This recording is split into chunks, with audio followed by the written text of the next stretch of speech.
أعوذ بالله من الشيطان الرجيم بسم الله الرحمن الرحيم الحمد لله رب العالمين صلى الله على محمد وآله الطيبين الطاهرين اللهم صل على محمد وآل محمد وعجل فرجهم. Today I wanted to speak about something that the Imam has mentioned in more than one dua. So a little bit of a theme as opposed to concentrating on one dua. Imam Sajjad in dua number 5, the dua for himself and his special friends. He says, Allahumma salli ala Muhammadin wa ali waqfina hadda nawa'ib az-zaman وشر مصائد الشيطان ومرارة سولة السلطان.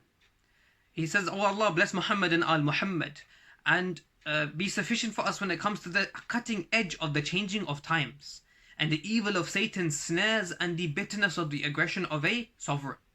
Again in dua number 8, in the dua for seeking refuge from bad moral traits, the Imam, he seeks refuge from Allah, and يستحوذ علينا الشيطان أو ينكبنا الزمان أو يتهذمنا السلطان. He seeks refuge in Allah from shaitan gaining mastery over us, from the affliction of time, and from the evils or the oppressions of a sovereign. It's interesting how the Imam puts these three things together, number one. But number two, why is the Imam stressing on the changing or the affliction of time? What does this mean? The Imam is stressing to us that you need to know the particularities of the time you're growing up in, the time you're living in, the society you're functioning in. You need to be aware of how the society functions and how to keep your faith safe in such a society. Because indeed, with every changing time, the society may start to do different things that are evil. The Imam puts this together with Satan's snares.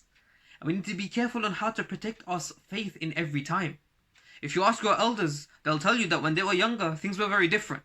Now that they're old, things are very different. Even in my very young lifespan, I'll tell you that when I was a kid, things were very different. And now today, there are things accepted in society which weren't accepted when I was a child. So times change very quickly. And we have to be aware of the changing of times and how to keep our faith safe in such times. Now we can speak on so many different levels here. We can speak, for example, about the hadiths on Akhir az-Zaman. We can, for example, speak about globally, how the globe is functioning.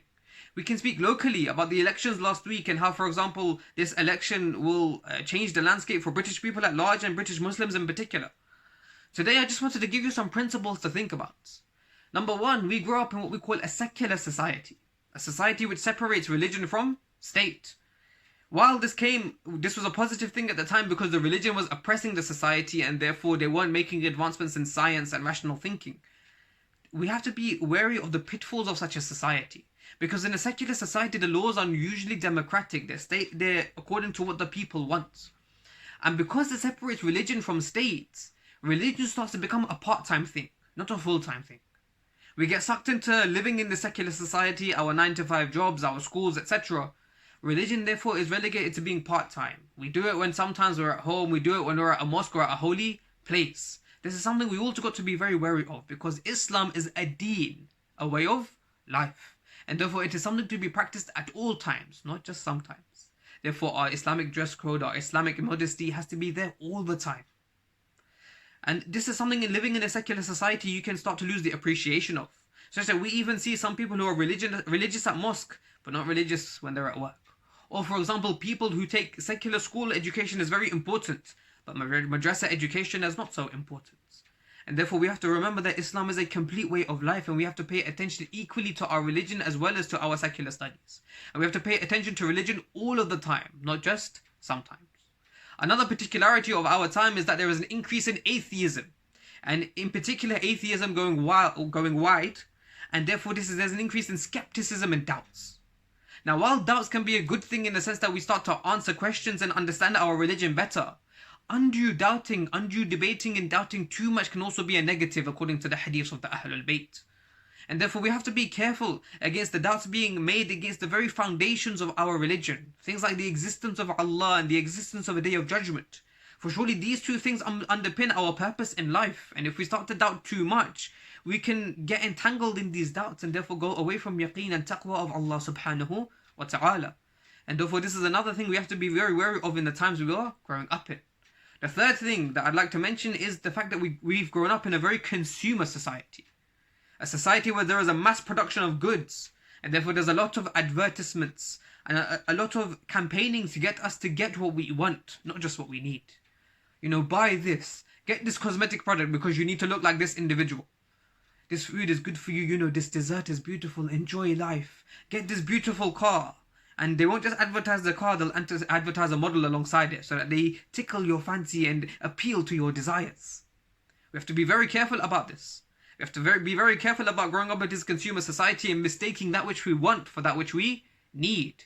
Islam said, always have content with what you have and be content with what you need.